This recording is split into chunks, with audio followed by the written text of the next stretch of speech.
29岁的陆明是一名普通的机械工程师，靠着几年来省吃俭用还有加班攒下的积蓄，终于鼓起勇气，在一家小小的餐厅里向交往了3年的女友苏婉晴求婚。紧张的单膝跪地，婉晴，这3年来谢谢你一直陪着我，从一无所有到现在慢慢有了一点底气，你愿意嫁给我吗？泪光闪闪，明哥，我愿意。这3年我从没后悔过选择你。两人相拥而泣，周围的食客也纷纷鼓掌祝福这看似即将修成正果的一对恋人。谁也没有料到，一场更大的风波才刚刚开始。求婚成功后，陆明按照传统带着聘礼登门拜访苏婉晴的母亲王秀兰，商量婚事，却没想到刚一坐下，气氛就变得微妙起来。打量着陆明，语气冷淡：“陆明是吧？听婉晴说你在一家机械厂当工程师，月薪大概多少？”如实回答：“阿姨，我现在月薪12000，加上一些项目奖金，一年大概能有17、18万。”皮笑肉不笑，17、18万一年啊？那咱们婉晴嫁给你，这彩礼你打算怎么安排？斩钉截铁，彩礼188万，城里一套婚房，必须写婉晴一个人的名字，再加上一辆不低于30万的车，这些一样都不能少。震惊的阿姨，188万，这对我们普通工薪家庭来说几乎是天文数字，我这辈子恐怕都攒不出这么多钱。冷笑：“攒不出来，那就是你不够爱我们婉晴。这年头想娶我女儿的人多的是，你自己掂量掂量。”为难的妈，你别这样逼陆明好不好？我们可以商量。打断：“这是没得商量，你一个女孩子家懂什么？”从苏家出来后，陆明一路沉默，苏婉晴则满脸愧疚，不停地向他道歉，试图安抚他受伤的情绪。拉着陆明的手，明哥，对不起，我妈她一直都这样强势，你别往心里去，我们再想想办法好不好？苦笑：188万加婚房加豪车，婉晴，你妈这是把婚姻当成一门生意在谈啊？低头，我知道这要求很过分，但是明哥，我是真心想和你在一起的，求求你再给我们一点时间好吗？望着婉晴泪汪汪的双眼，陆明心软了，最终还是咬牙决定拼尽全力也要凑齐这笔彩礼。为了凑齐这笔天价彩礼，陆明一边在工厂拼命加班，一边利用业余时间接私活做兼职，甚至把名下唯一的一套小公寓也抵押贷款变现。对着镜子，疲惫却坚定，再撑一撑就快凑够了，只要婉晴愿意嫁给我，这些苦都值得。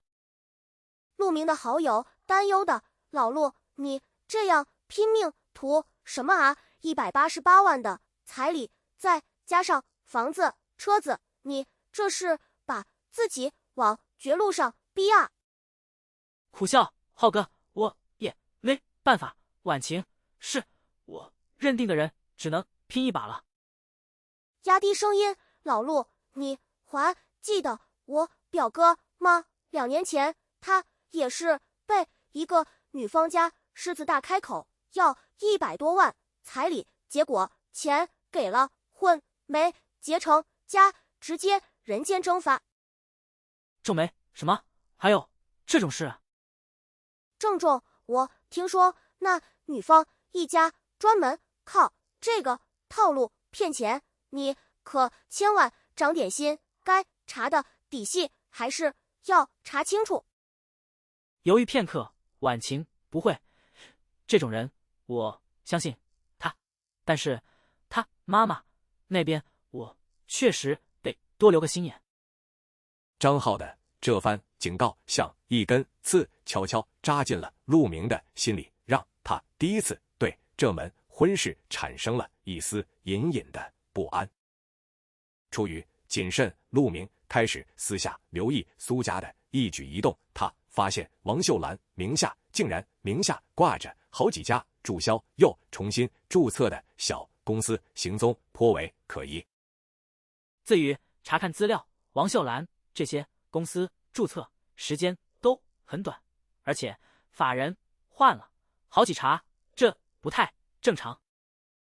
更让陆明感到蹊跷的是，他在一次整理婉晴家里旧物品时，无意中翻到了一本泛黄的笔记本，上面竟然密密麻麻记录着几个陌生男人的姓名、身份证号，还有一笔笔转账金额。脸色骤变，这是什么？怎么会这么多陌生人的身份信息，还有转账记录？陆明越翻越心惊，笔记本上清清楚楚地记录着过去5年里，王秀兰先后以婉晴的名义与4个不同的男人订婚，每次都是索要天价彩礼，收完钱就以各种理由悔婚，再把人一脚踢开。双手颤抖，4个人，原来我不是第一个，婉晴竟然已经被自己妈妈当成骗婚的工具用了4次。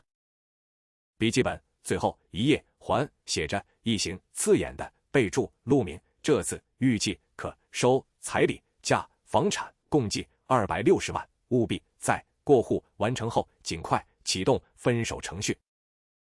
声音发颤，分手程序，原来从一开始这就是一场精心设计好的骗局。面对这份触目惊心的证据，陆明的内心却陷入了更深的挣扎。婉晴究竟是这场骗局的主谋之一，还是和那些受害的男人们一样，同样身不由己的棋子？喃喃自语，婉晴平时对我那么好，那些眼泪，那些关心，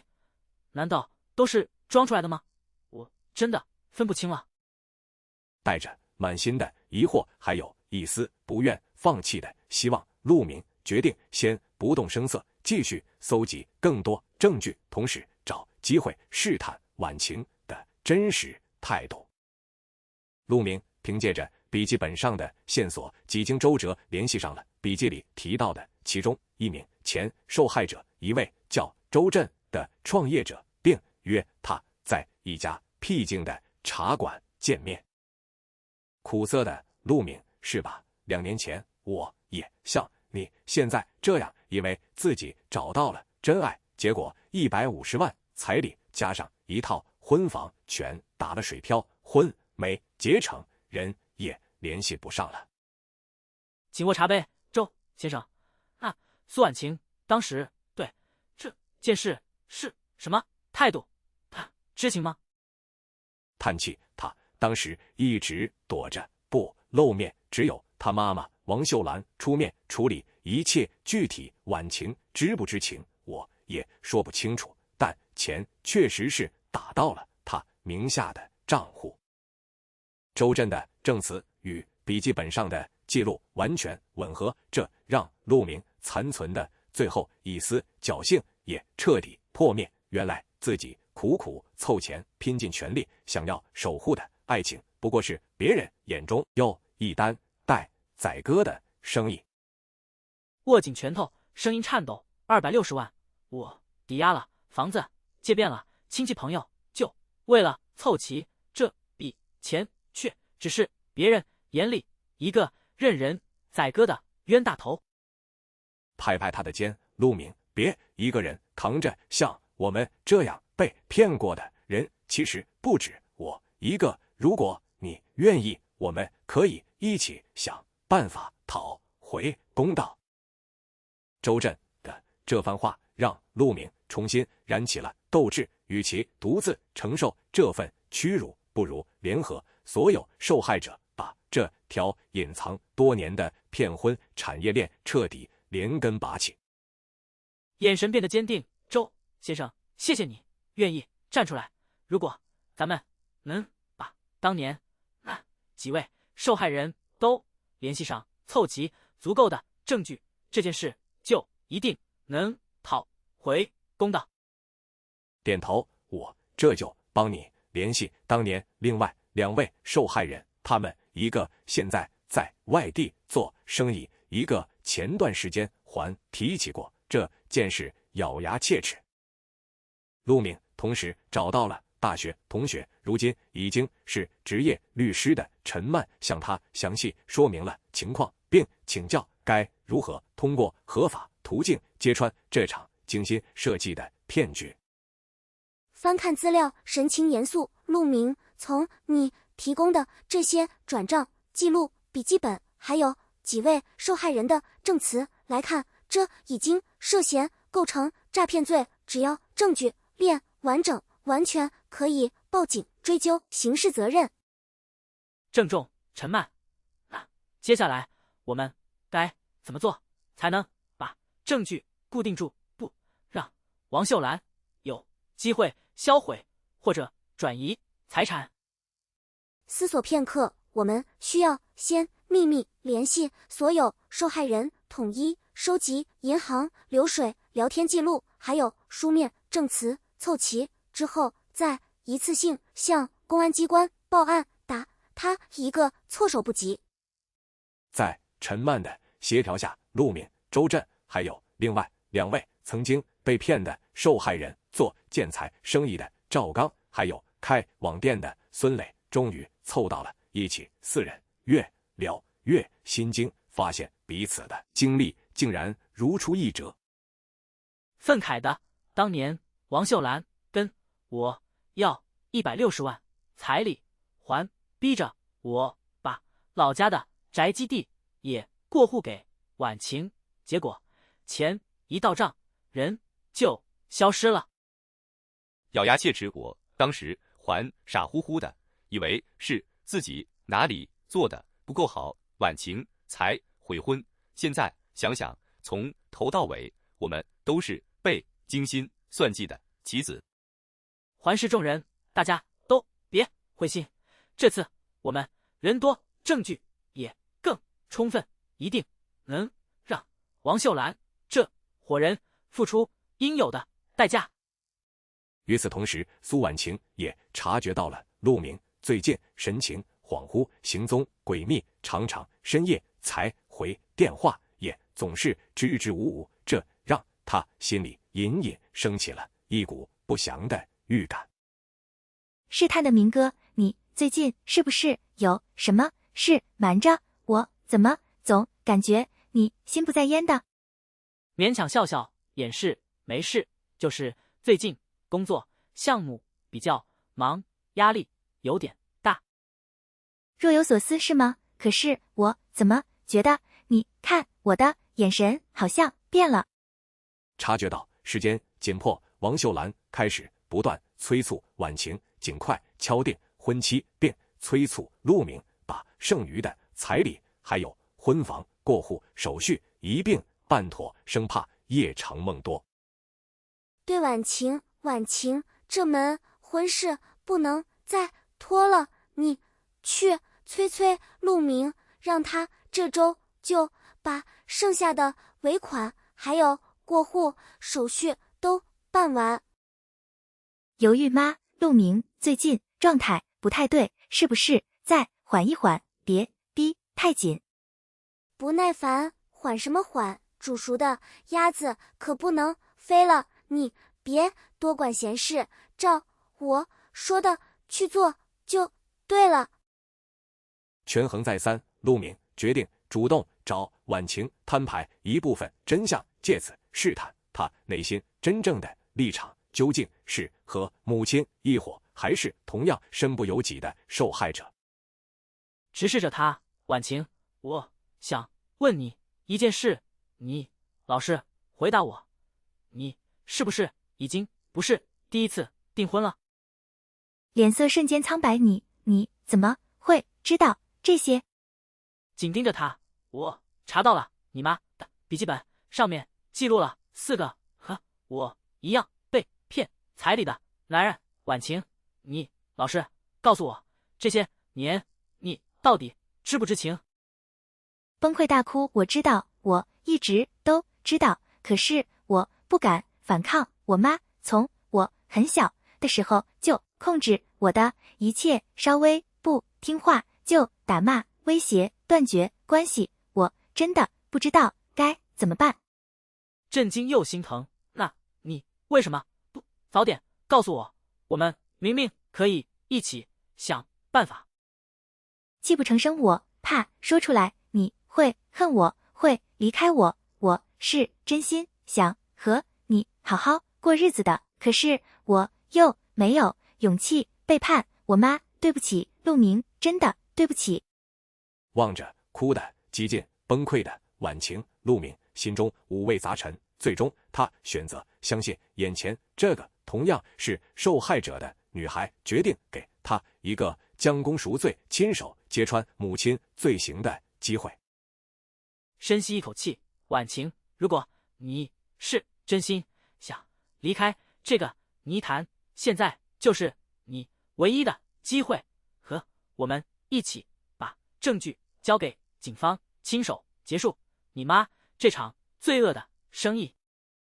擦干眼泪，眼神坚定，好，我愿意，我受够了这样活在恐惧和谎言里，这次我一定站在你们这边。苏婉晴冒着极大的风险，趁母亲外出应酬的空隙，偷偷翻找出家中保险柜里藏着的更多合同、银行卡，还有几名受害人签下的空白借条、原件一并拍照留存，交给了陆明和陈曼。紧张的打电话，陆明，我找到了更多证据，我妈这些年竟然靠着这个套路骗了不止4个人，保险柜里还压着好几份没用完的空白合同。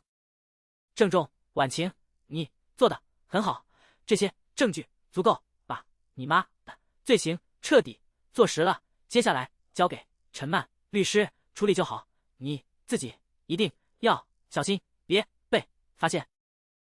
精灵如王秀兰很快便察觉到了家中保险柜似乎被人动过，再加上婉晴和陆明这些天神神秘秘的举动，让他心中升起了强烈的警觉。阴沉着脸，婉晴，这几天你是不是背着我做了什么？保险柜里的东西怎么感觉被人翻动过？强装镇定，妈，你想多了，我最近就忙着准备婚礼的事，哪有空去动你的东西？眯起眼睛，但愿如此。你可想清楚，这个家能给你现在的生活是谁给的？别给我耍什么花样！感受到危险逼近，王秀兰当机立断，决定将原定1个月后的婚礼提前，并连夜催促律师加急办理房产过户手续，企图赶在一切败露之前，把能拿到手的财产全部变现。对着电话，语气急切，律师那边麻烦你今晚就把过户手续走完，越快越好，我不管你用什么办法，总之明天之前必须搞定。王秀兰的这份急躁恰恰印证了陆明一行人的判断，他已经心虚，必须赶在他彻底得手之前，让真相大白于天下。陆明、陈曼还有几位受害人经过彻夜商议，最终做出了一个大胆的决定，将计就计，让王秀兰如愿把婚礼提前举行，在众目睽睽的婚宴现场当众揭穿他多年来骗婚的罪行。分析，在婚宴这种场合揭穿，一来证据确凿，人证俱全；二来也能最大程度避免他狗急跳墙，毁灭证据或者转移财产，这是最佳的时机。握紧拳头，好，那就这个计划来。这场婚礼，我要让它变成揭开一切真相的舞台。婚礼当天，阳光正好，宾客迎门，王秀兰满面春风地招呼着各方亲友，却完全没有察觉到人群中悄悄混入了几位他做梦也想不到的不速之客，那些曾被他骗过彩礼的受害人们。满脸得意对亲友，今天可是我们晚晴的大喜日子，大家都多吃多喝，尽兴才好。陆明站在新郎的位置上，望着台下悄然就位的周震、赵刚、孙磊，还有手持一叠证据资料的陈曼，心中已经做好了万全的准备。为了让这场揭发产生最大的社会影响力，陆明还特意提前联系了曾报道过类似骗婚案例的调查记者林威，邀请他以普通宾客的身份到场，全程记录这场即将发生的反转。低声对陆明：“陆先生，资料我都看过了，如果你们提供的证据属实，这绝对是一条能揭露整个黑色产业链的大新闻。”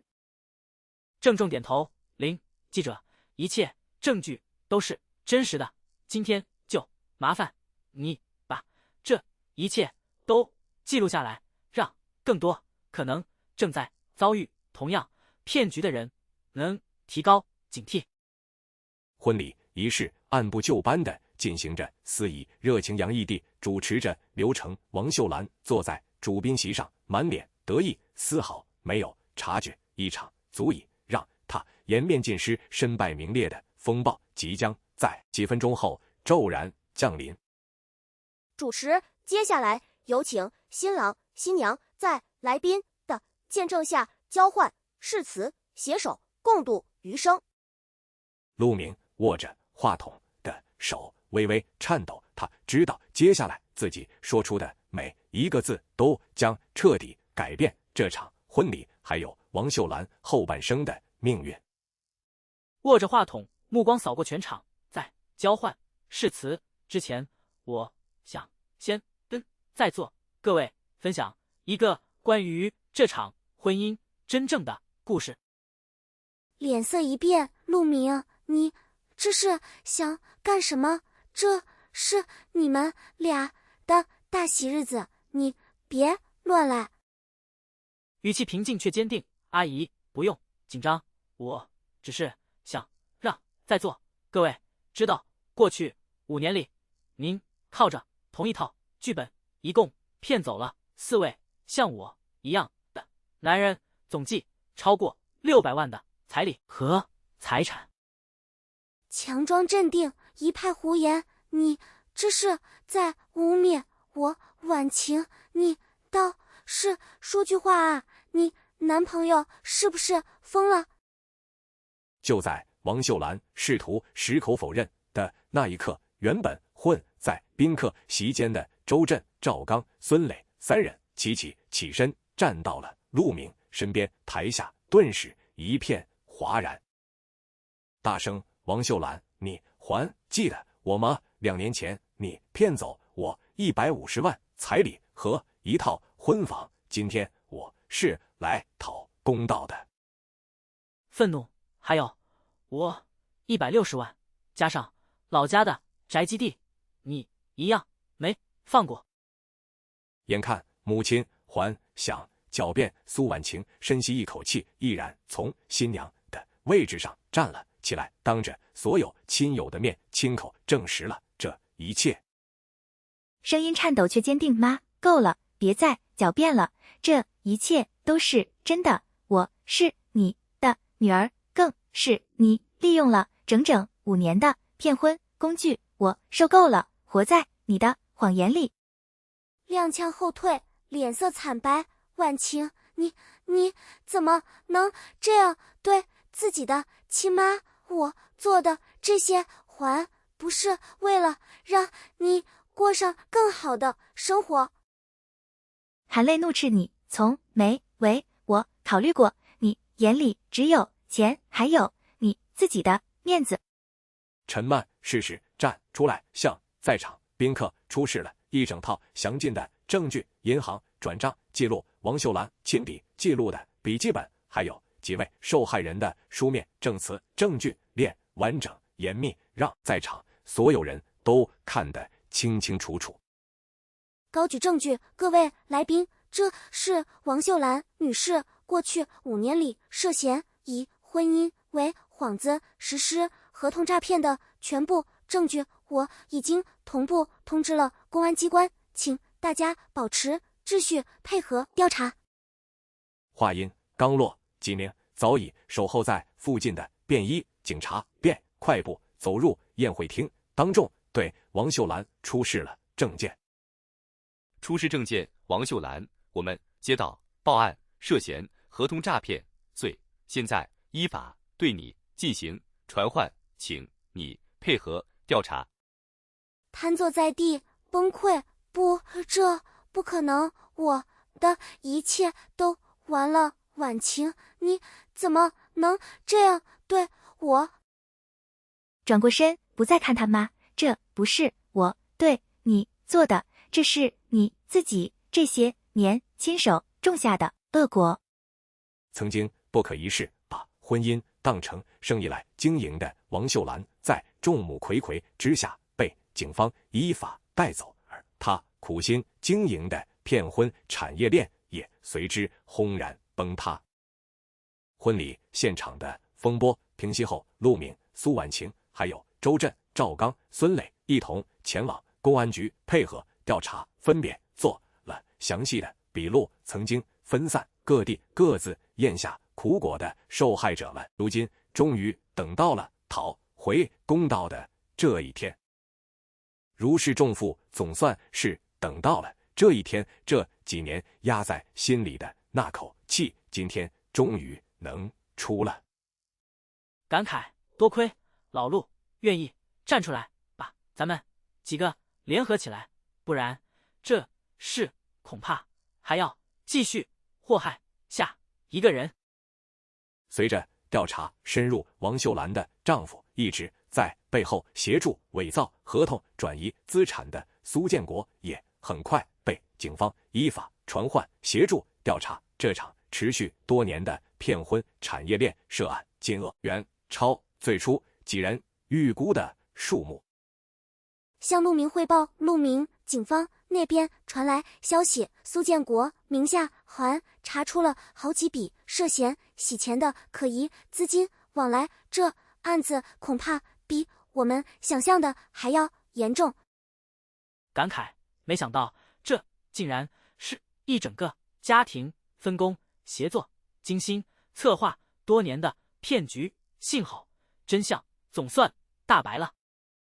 案件尘埃落定后，一个安静的傍晚，陆明和苏婉晴坐在河边的长椅上，难得地进行了一次推心置腹的长谈，聊起了这段风波过后彼此内心真实的想法。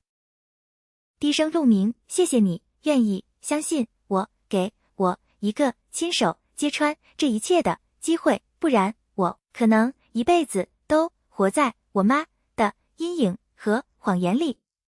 温和的婉晴，你能鼓起勇气站出来指证自己的母亲，这已经证明了你和她是完全不同的两种人。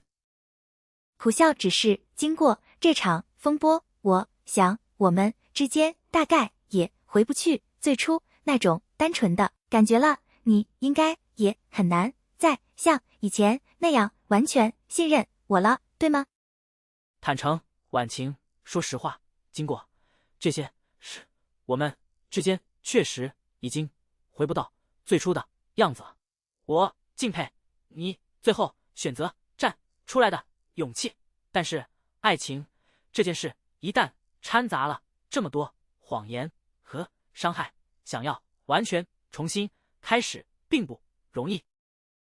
含泪点头，我明白，我不会勉强你，只希望你以后能遇到一个真正值得你托付一生没有任何谎言的人。郑重，婉晴，我们就彼此人生里一段特殊的过客吧。谢谢你最后那份勇气，也祝你以后能真正的为自己活一次。婚礼风波过后，苏婉晴主动搬离了那个充满谎言与操控的家，一个人搬到了外地，重新找了一份普通的工作，努力学着靠自己的双手踏踏实实地生活。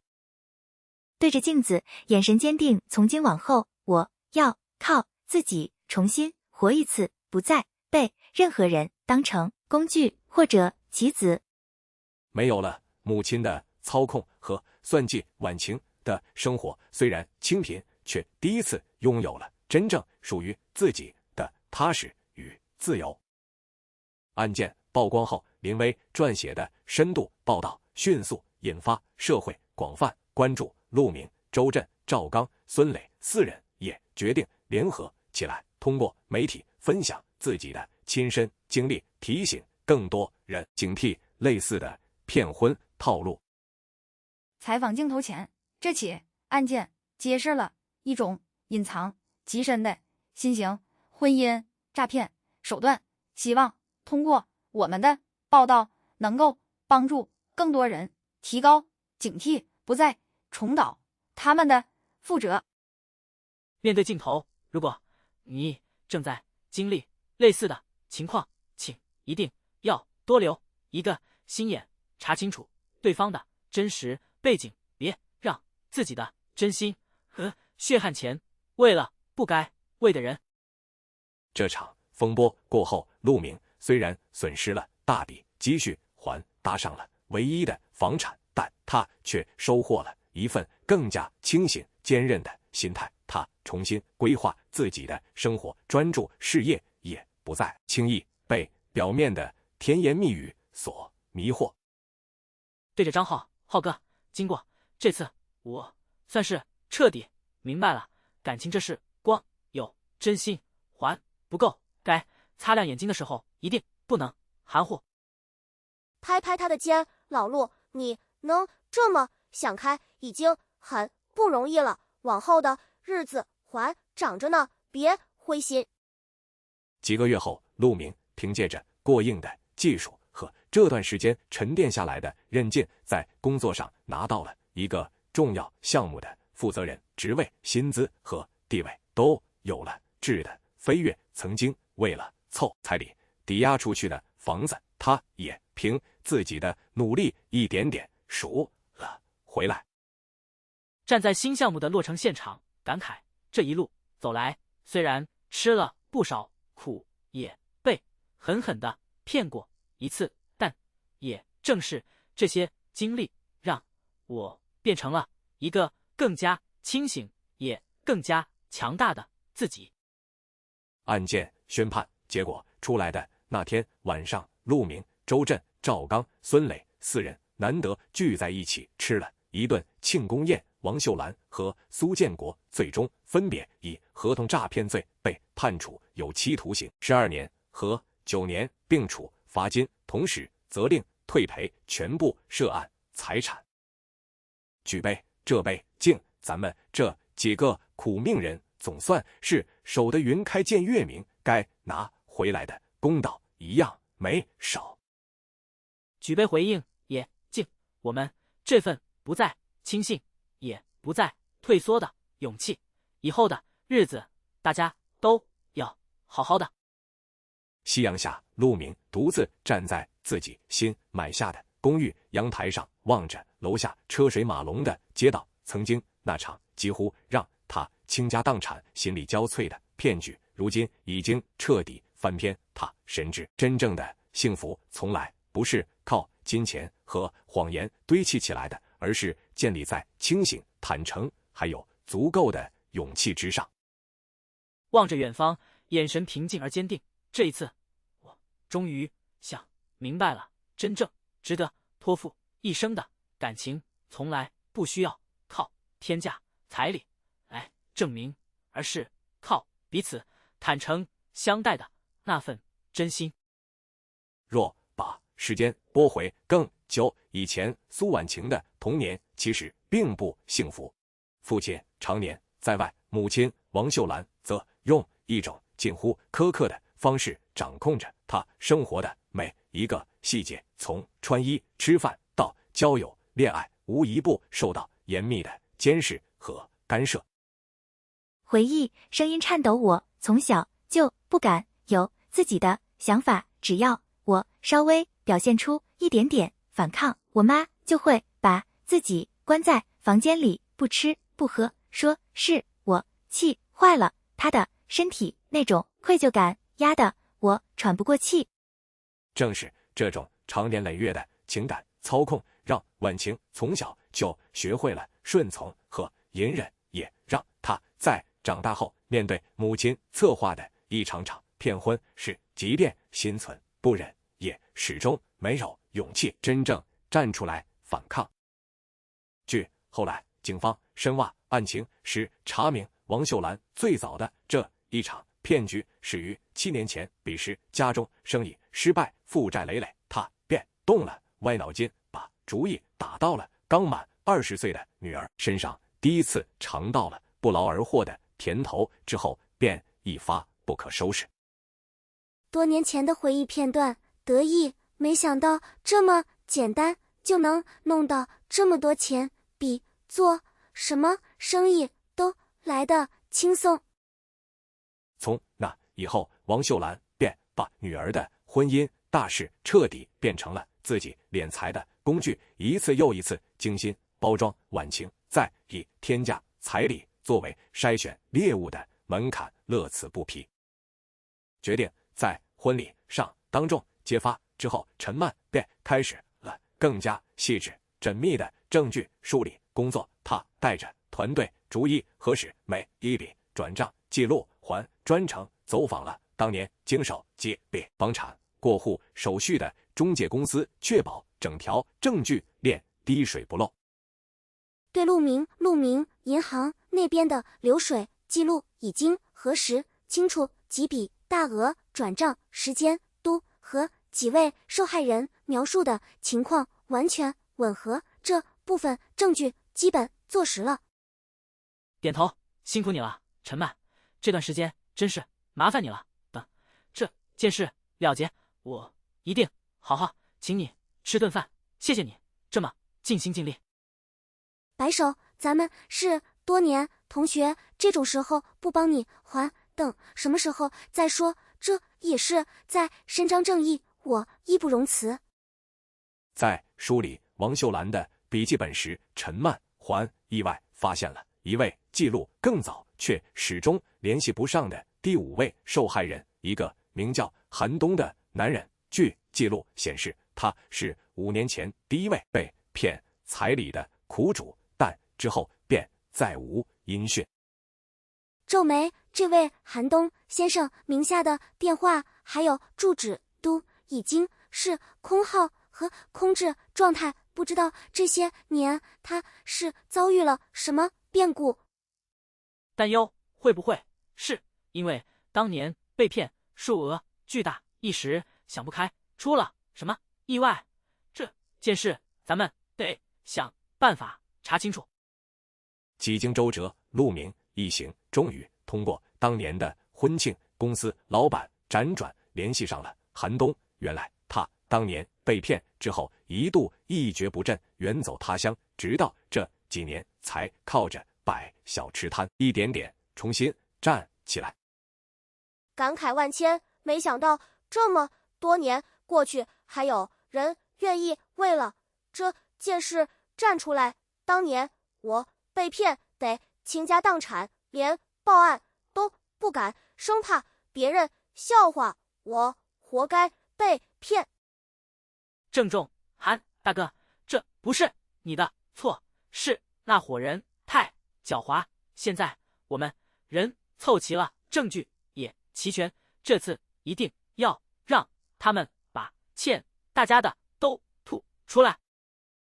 用力点头，算我一个，这么多年我一直咽不下这口气，今天总算等到能讨回公道的机会了。察觉到风声不太对，王秀兰竟托人辗转联系上了周震，试图私下用一笔封口费把这件事压下去，没想到却吃了一个闭门羹。通过中间人传话，周先生过去的事都过去了，只要你愿意，别再提当年的事，这边愿意再补偿你20万，当作和解。冷笑回绝，20万当年你骗走我150万，现在倒想用20万打发我。告诉王秀兰，这次我是铁了心要讨回公道，少一分都不行。这次拙劣的收买尝试不仅没能平息风波，反而进一步坐实了王秀兰心里有鬼、做贼心虚的事实，也让几位受害人联合揭发的决心变得更加坚定。眼看女儿婉晴这些天总是神情恍惚，王秀兰也起了疑心。一天深夜，她把婉晴单独叫到房间，言语间充满了赤裸裸的威胁。阴冷的婉晴，我警告你，这场婚礼必须顺顺利利的办完，你要是敢坏妈的好事，你自己好好想想后果。强忍恐惧，低头，妈，我知道了，我不会乱来的。表面上婉晴选择了顺从，内心却早已下定决心，这次无论如何她都要亲手终结母亲这场持续多年的罪恶生意。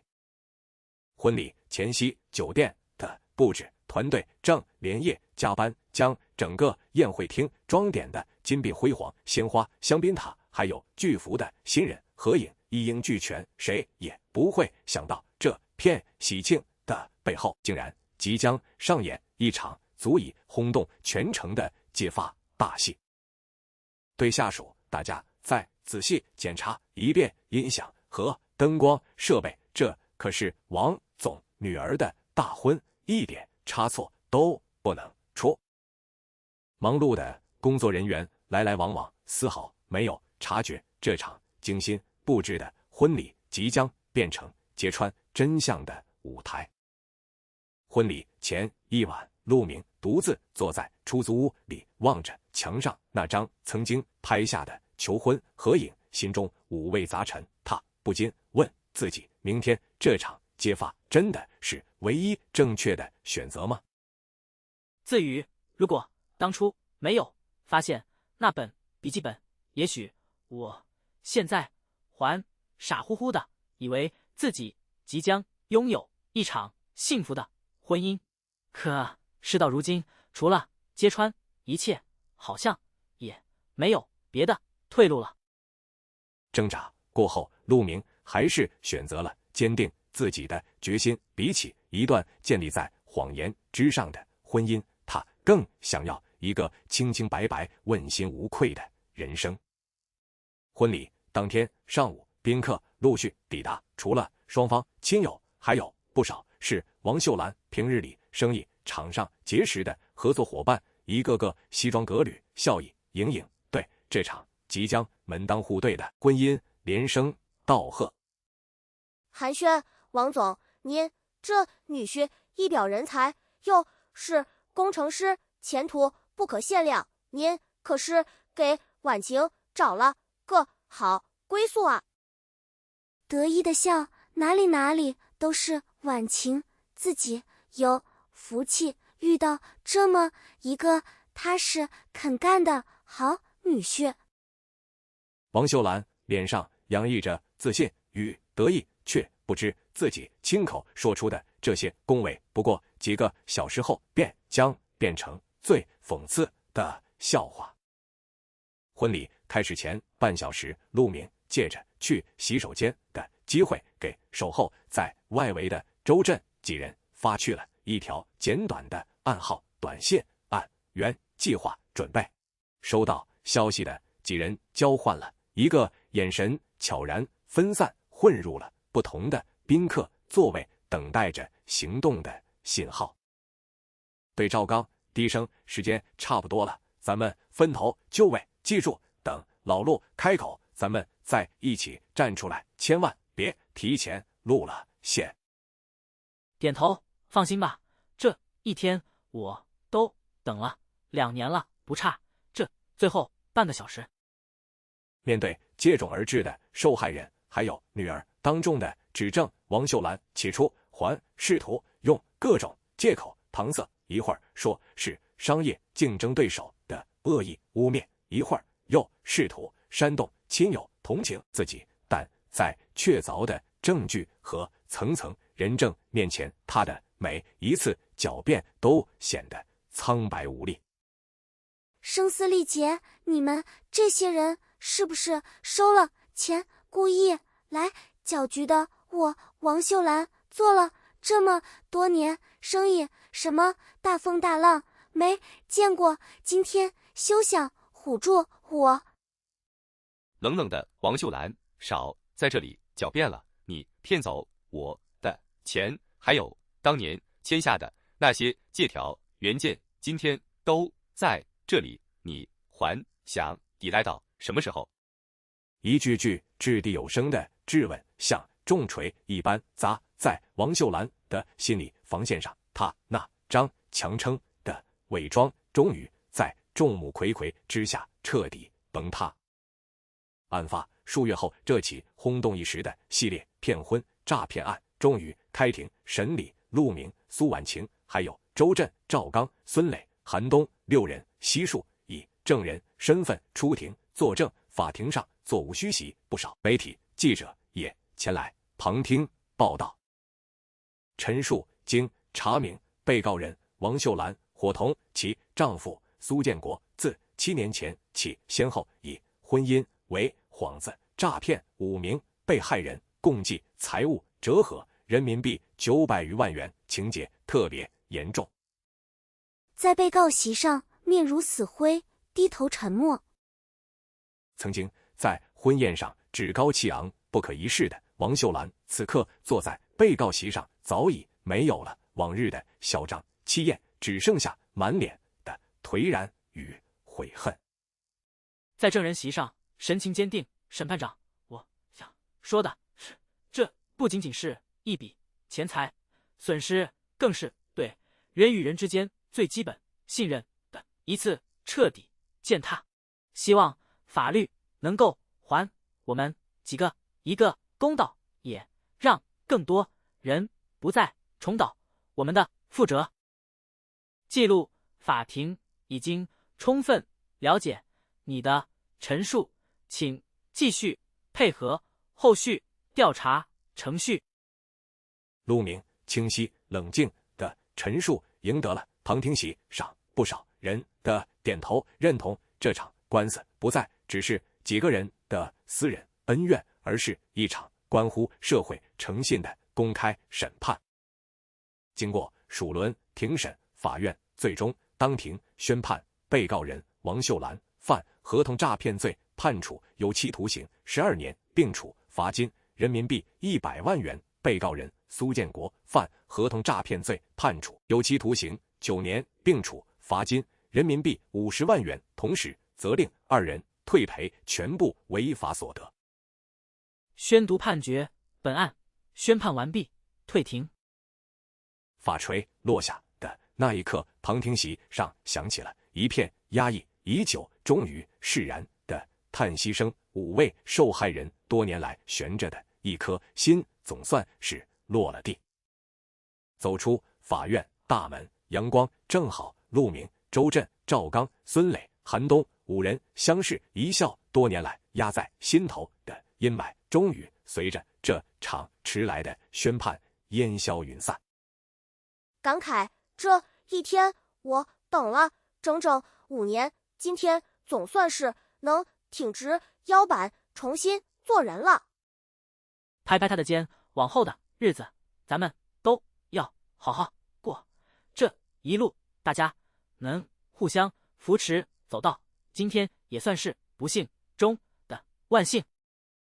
林威撰写的深度调查报道发布后，迅速在全网引发热议，不少网友纷纷留言分享自己或身边人遭遇类似骗局的经历，一时间天价彩礼、婚姻诈骗成为了社会广泛讨论的焦点话题。接受采访，这起案件之所以能引发这么大的反响，恰恰说明了类似的隐患绝非个例，希望相关部门也能借此机会进一步完善相关的法律法规，保护更多潜在的受害者。这场报道的余波甚至推动了当地相关部门针对天价彩礼乱象出台了更加细致的监管指导意见，算是这场风波带来的一份意外却珍贵的社会回响。1年后，苏婉晴已经在一座陌生的城市，凭借着自己的努力，从一名普通的前台文员一步步做到了部门小主管的位置。他把过去那段阴影深深地藏进心底，努力活出一个全新的自己。对着新同事微笑，以前总觉得自己是被别人操控的提线木偶，现在终于明白，人生的每一步其实都可以自己说了算。偶尔夜深人静时，他仍会想起那场几乎毁掉自己人生的骗局，但更多的是对当初那份鼓起勇气亲手揭发母亲罪行的自己感到由衷的骄傲。陆敏则在工作上越战越勇，不仅凭借主导的项目拿到了公司内部的嘉奖，还受邀在一场面向应届毕业生的分享会上讲述了自己这段起伏跌宕的经历，提醒年轻人在感情和婚姻面前要保持理性与清醒。面对台下的年轻听众，感情可以热烈，但绝不能盲目。在做出任何重大决定之前，多了解、多求证，才是对自己最大的负责。台下响起了一片热烈的掌声。曾经那场几乎让他一无所有的骗局，如今已经化作他人生中一段宝贵的经验与财富。又过了1年，周震重新把生意做得风生水起，赵刚盖起了新房，孙磊的网店也越做越大，寒冬的小吃摊变成了一家小饭馆，每一个曾经被伤害过的人都在各自的轨道上努力地活出了属于自己崭新的人生。而陆明望着窗外车水马龙的城市夜景，心中前所未有地踏实。他终于明白，真正值得依靠的从来不是一纸婚约或者一笔彩礼，而是历经风雨后依然愿意选择坦诚、善良与清醒前行的自己。得知儿子为了凑齐天价彩礼，不仅抵押了房子，还借遍了亲戚朋友，陆明的父母从老家连夜赶到城里，满脸忧虑的劝他三思。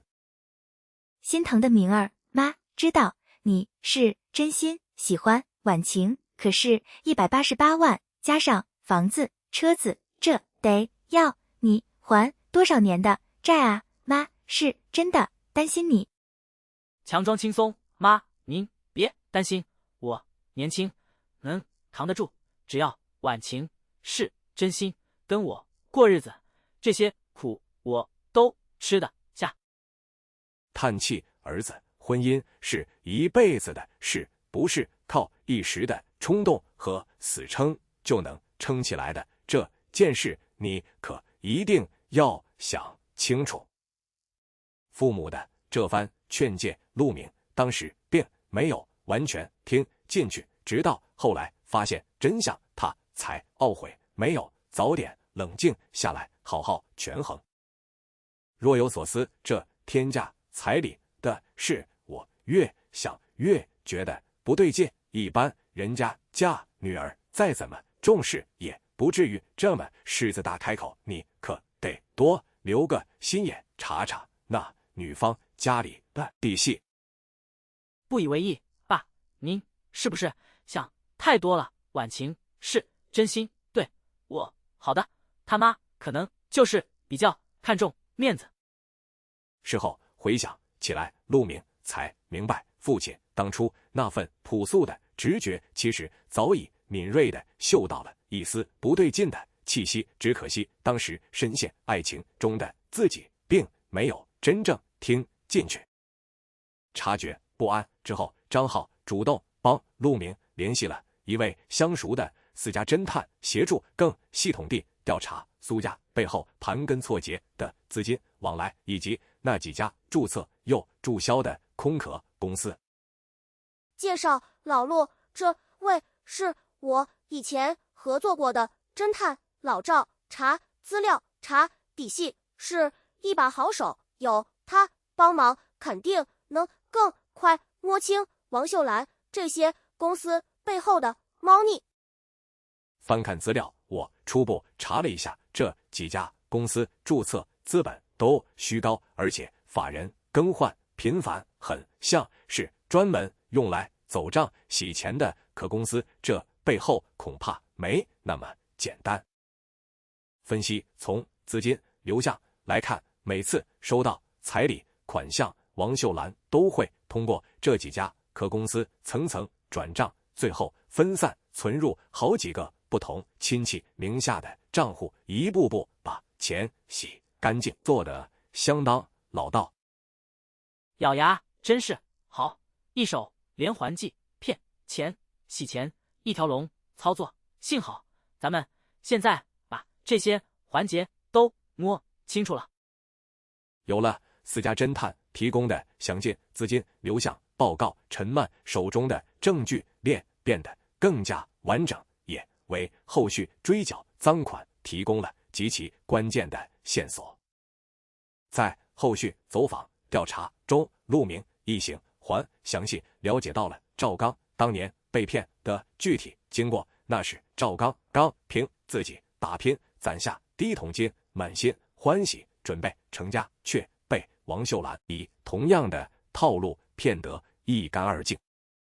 回忆声音低沉，那时候我把建材生意下来的全部身家都投进去了，还把老家唯一的宅基地过户给了婉晴，结果婚事黄了，钱也要不回来。那几年我几乎是从头再爬起来的。没多了解一个受害人的故事，陆明心中那股想要彻底揭穿这场骗局的决心便又多了一份。孙磊的遭遇则更加令人唏嘘，当年他的网店生意刚有起色，却为了凑彩礼，几乎掏空了店铺的全部周转资金，导致网店资金链断裂，险些倒闭。那段时间，他靠着啃老还有朋友接济，才勉强撑过去。苦笑那段日子真的是我人生最低谷的时候，店差点倒闭，女朋友也吹了，身边不少人都笑我活该倒霉。现在想想，那根本不是倒霉，是被人精心设计坑了。三位受害人各自不同，却又惊人相似的遭遇，拼凑出了一幅王秀兰多年来精心策划、屡试不爽的骗婚全景图。婚礼前几天，陈曼便提前联系了相熟的办案民警，详细说明案情，并协调好行动的具体时间点，确保警方能在揭发的第一时间及时介入，避免打草惊蛇，让王秀兰有机会转移财产或潜逃。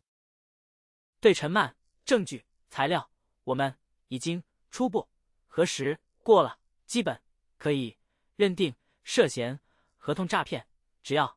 你们那边一发出信号，我们便一同事会第一时间赶到现场依法处置。郑重辛苦各位了，这件事拖了太多年，这次我们一定要一次性把这伙人彻底连根拔起。当陆敏当众说出真相的那一刻，原本喜气洋洋的婚宴现场瞬间炸开了锅，不少宾客交头接耳，窃窃私语，也有人难以置信地反复追问身边的亲友，这一切是不是真的？震惊的天哪，这是真的吗？王总家里竟然靠这个骗了这么多钱？摇头，怪不得之前总听说婉晴订过好几次婚，原来背后竟然是这么回事。台下议论纷纷，交织着震惊、愤怒，还有一丝看热闹的唏嘘。这场原本风光无限的婚礼，瞬间变成了整场宴会最大的谈资。庭审过程中，王秀兰一方聘请的辩护律师试图以初犯家庭经济困难为由，为他争取从轻处罚，但面对长达7年、涉及5名受害人的系统性诈骗事实，这些辩解显得苍白无力。辩护审判长，被告人王秀兰，其犯罪动机起源于家庭经营困难，并非恶意预谋，请求法庭酌情从轻处罚。反驳，长达7年，涉及5名被害人，金额高达900余万元，且手法高度雷同，分工明确，完全符合惯犯系统性诈骗的特征，不存在任何从轻情节。公诉人条理清晰、有理有据的反驳，让辩护律师的说辞彻底站不住脚，也让旁听席上的受害人们长长舒了一口气。相较于王秀兰的强硬，她的丈夫苏建国在庭审中则显得格外颓丧。在确凿的证据面前，他最终选择了如实交代自己协助伪造合同、转移资产的全部过程。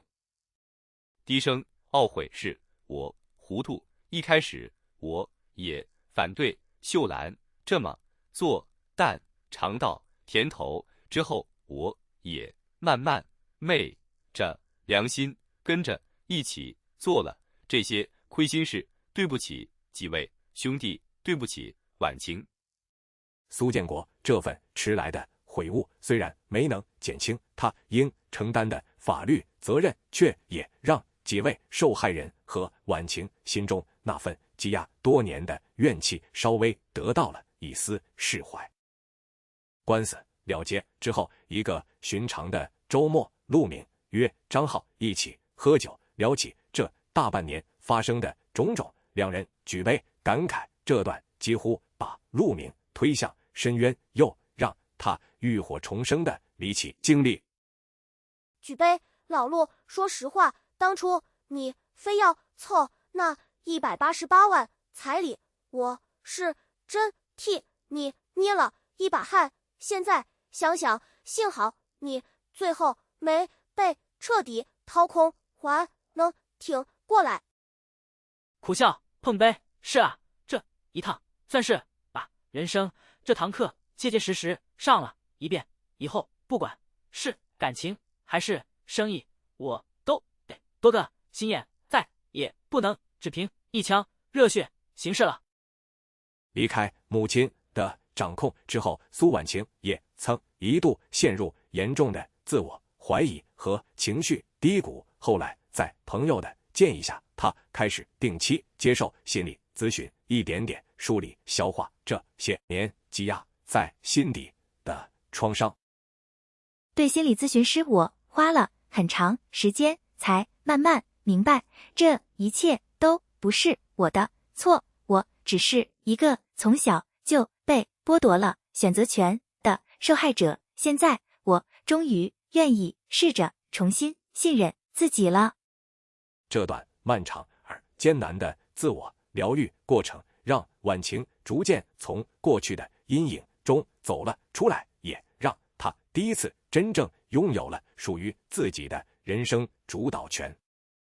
案件宣判后，不少媒体还专程邀请了婚姻、家庭、法律领域的专家进行深入解读，呼吁公众在婚恋过程中提高警惕，同时也建议相关部门进一步规范天价、彩礼、乱象。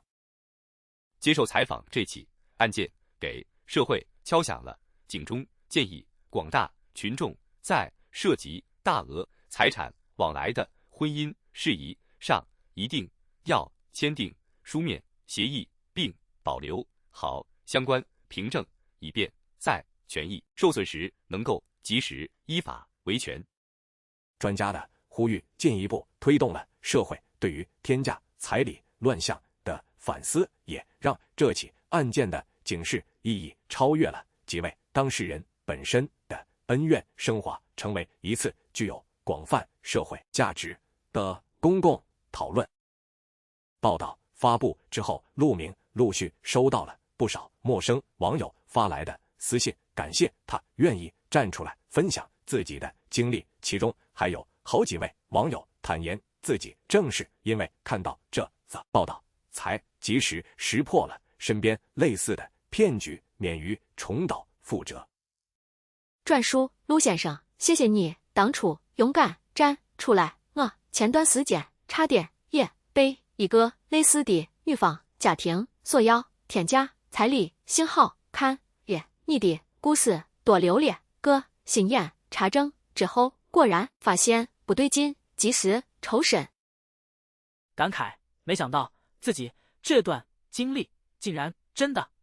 能帮到这么多素不相识的人，这大概也算是这场风波里唯一值得庆幸的收获了。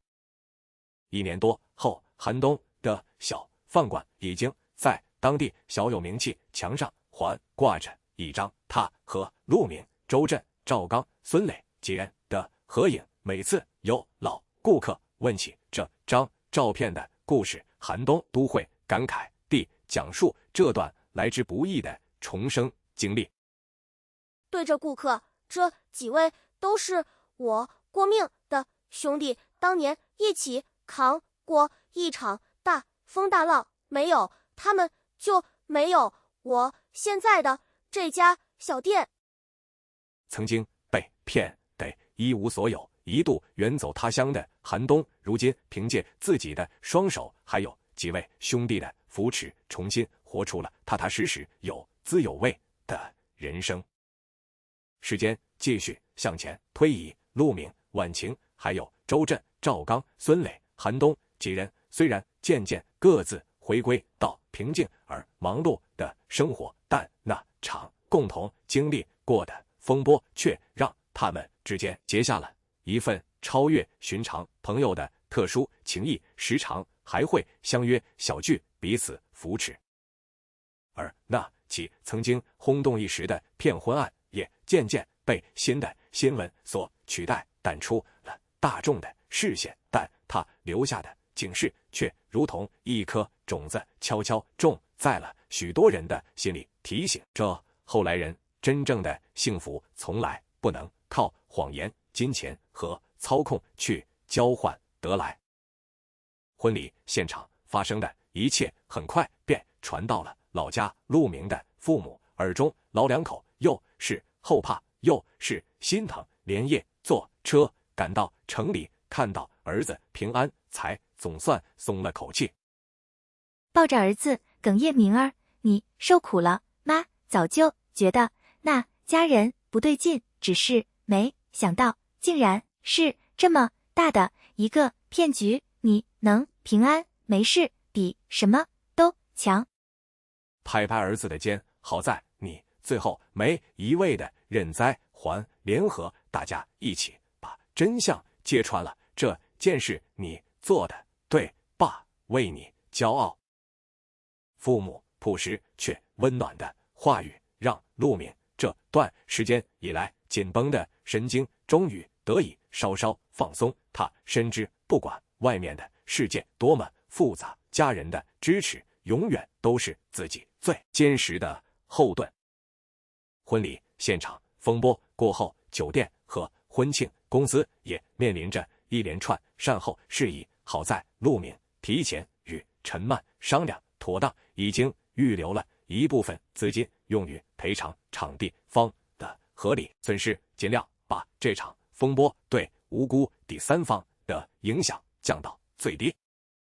对陆明，陆先生，没想到今天会发生这样的事，不过你们处理善后的态度还是挺让我们认可的，该退的费用我们会尽快核算清楚。诚恳的麻烦你们，这件事跟你们没什么关系，该承担的责任我们一定会承担，不会让你们平白受牵连。婚礼现场揭发的视频片段，不知被哪位宾客悄悄拍下上传到了网络，一夜之间添加彩礼骗婚案冲上热搜榜首，评论区涌入了数以万计的讨论声音，呈现出截然不同的舆论风向。转述，这女的也太狠了，拿自己女儿当摇钱树，用了整整5年，细思极恐。转述也该反思一下，现在一些地方天价彩礼的风气了，不然类似的悲剧还会不断重演。铺天盖地的讨论让这起原本只是几个普通人的遭遇演变成了一场关于婚恋观念与社会风气的全民大讨论。案件宣判之后，苏婉晴曾鼓起勇气前往看守所探视父亲苏建国，这是自案发以来父女2人第一次面对面交谈。隔着玻璃愧疚的婉晴，爸爸，对不起你，这些年爸爸明知道你妈做的这些事不对，却还是选择睁一只眼闭一只眼，是爸爸懦弱连累了你。强忍泪水吧，过去的事我不想再追究太多，只希望你在里面能好好反省。我以后也会试着重新学习怎么去信任身边的人。这场隔着玻璃的短暂对话没能完全抹平父女之间多年的裂痕，却也让婉晴内心那份长久以来压抑的亲情得到了一丝迟来的释放。又过了1年，陆明在一次行业交流会上结识了一位同样从事机械设计工作的女工程师苏婉晴、林小满。2人因为工作上的共同话题渐渐熟络起来，言谈间没有谎言，没有算计，只有平实而真诚的交流。笑着，陆公，听说你之前还经历过一段挺离奇的故事，后来还上了新闻。释然的笑笑，是啊，不过都是过去的事了，经历过一遭，现在反倒更清楚自己想要的是一段什么样的关系，不需要惊天动地，只求真实坦诚。陆明没有急于开始一段新的感情，但这场平淡而真诚的相遇却让他隐约感受到生活正在朝着更加踏实明朗的方向缓缓前行。城市的夜色渐渐笼罩下来，万家灯火次第亮起。陆明站在自己的新家阳台上，望着远处灯火通明的街道，轻轻舒了一口气。这一路走来，他失去过金钱，失去过对爱情的天真，却也收获了一份历经风雨后才懂得的清醒与坚定。望着夜空，轻声自语：天价的彩礼买不来真心，唯有坦诚和清醒，才是一段关系里最珍贵的聘礼。夜风拂过城市的万家灯火依旧闪烁如星。这场是于一份天价彩礼中，于一场公开审判的风波终究画上了句号，属于每一个当事人崭新的人生才刚刚开始。案件即将结案之际，私家侦探老赵又有了新的发现。王秀兰早在搬到现居住的城市之前，似乎就曾在另一座城市以不同的身份信息操作过类似的骗局，只是当时受害人选择了忍气吞声，并未报案，导致这段历史一直未被发现。向陈万汇报，陈律师，我这边又查到了一条线索，几年前在邻省似乎也有过几乎一模一样的案例报案记录，虽然没有立案，但当事人描述的手法和咱们这案子如出一辙。郑重，这条线索很重要，我这就联系当地警方协查，如果属实，这案子涉及的受害人数恐怕还要往上再加。果然，随着案件报道持续发酵，一位来自邻省、多年前曾遭遇类似骗局的受害人主动联系了陈万，提供了更多佐证材料。这起案件的涉案规模也因此被重新认定，进一步加重了对王秀兰的量刑。电话中激动看到新闻，我才知道原来当年骗我的那个女人这些年一直在继续祸害别人，这次无论如何我也要站出来把证据补上。安抚您，放心，这份证据我们会第一时间提交给法院，多一份证词就多一份让他们罪有应得的分量。案件结束后一次闲聊中，张浩才向陆明详细说起了自己表哥当年那段被骗经历的后续。原来表哥那时同样选择了忍气吞声，没有报警，这么多年来一直对婚恋这件事心存阴影，始终不敢再轻易踏入一段感情。感慨我表哥那是一直是我心里一根刺，这次能看着你们几个联手把这伙人绳之以法，说实话，我心里也替他出了一口憋了好几年的闷气。郑重，等这边事情都处理完，我一定要亲自去拜访一下你表哥，劝他把当年的证据也补充进来，让这案子的证据链更加完整。为了彻底撇清自己与母亲罪行之间的关联，苏婉晴主动委托陈曼协助自己正式签署了一份声明，放弃继承母亲名下任何可能追缴不尽的剩余财产，并配合警方将自己名下那些当年被用于收彩礼的账户也全部配合清查。在文件上签字，神情释然，这些钱我一分都不想要，这样我才能真正问心无愧地和过去那段不堪的历史彻底划清界限。点头，你这个决定很明智，也很勇敢，这不仅是对受害人的交代，更是对你自己未来人生的一次郑重交代。受这起案件广泛社会关注的影响，当地民政部门联合妇联组织专门召开了一场关于规范婚俗、遏制天价彩礼乱象的座谈会，邀请了包括林薇在内的多位媒体代表与法律专家共同参与讨论。发言，这起案件给我们敲响了警钟，接下来我们将联合多个部门进一步推广婚俗改革，倡导理性彩礼坚决遏制借婚姻索取财物，甚至进行诈骗的不良风气。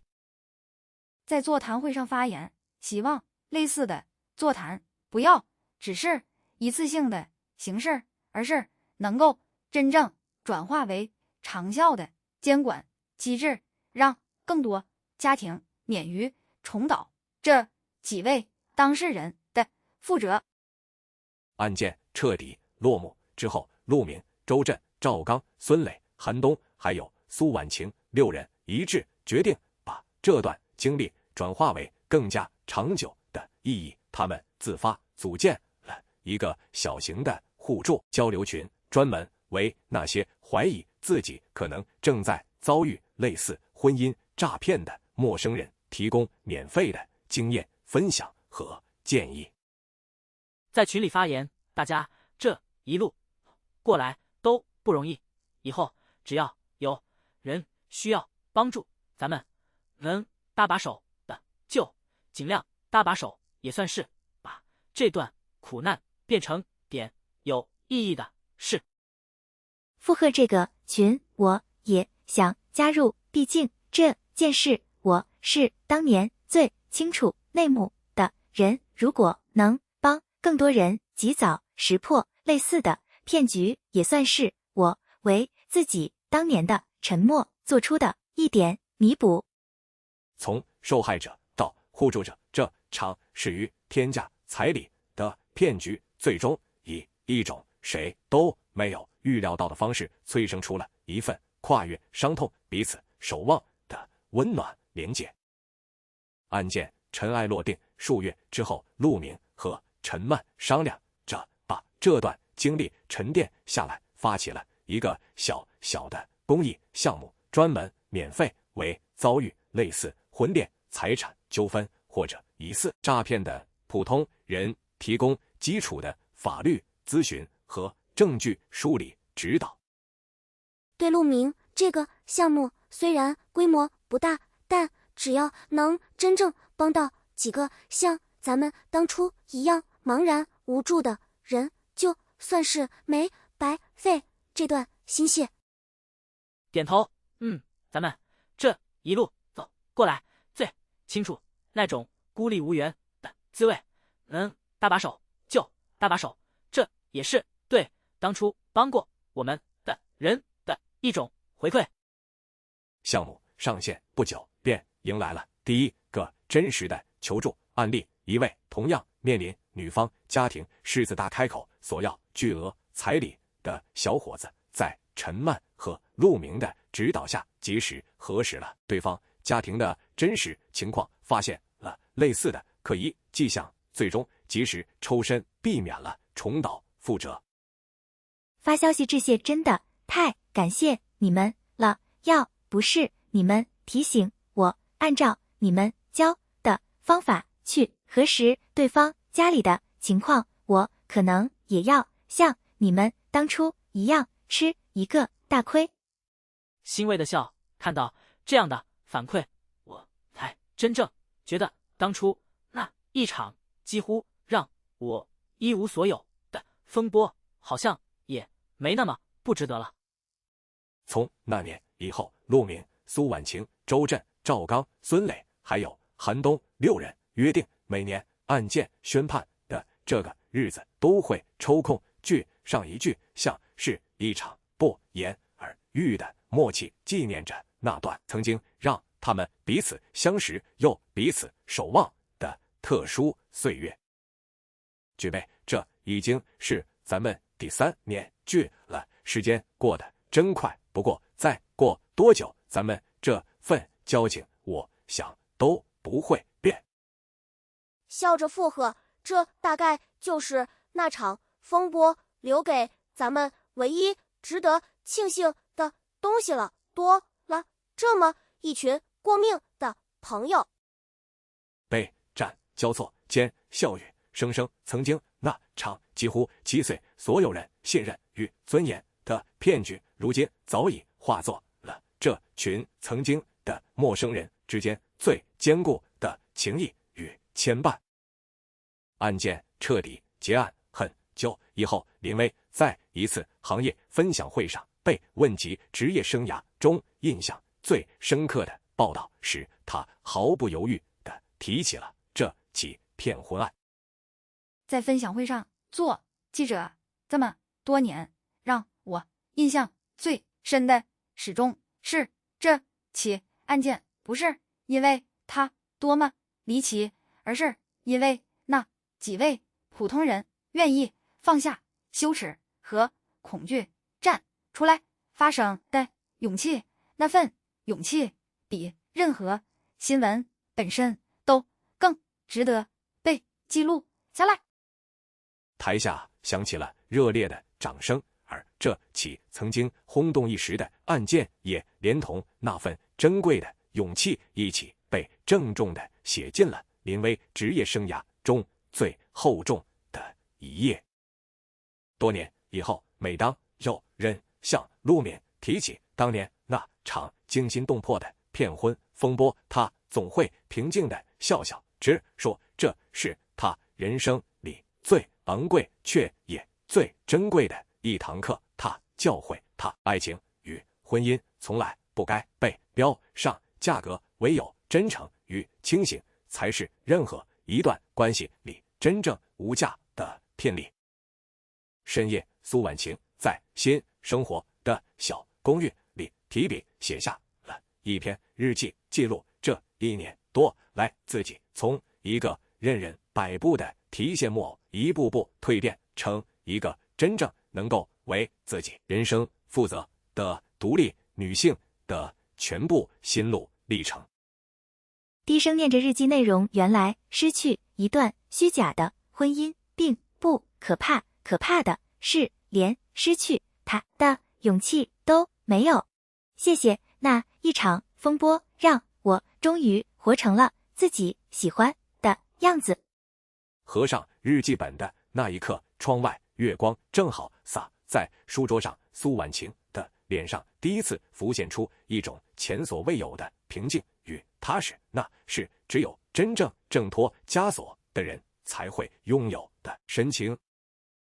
又过了大半年，张浩的表哥在反复看过陆冕他们几人的报道之后，终于鼓起勇气主动联系了陈曼，补充提交了当年自己被骗的证据材料，让这起横跨多年、牵连甚广的骗婚案件画上了一个真正意义上完整、毫无遗漏的句号。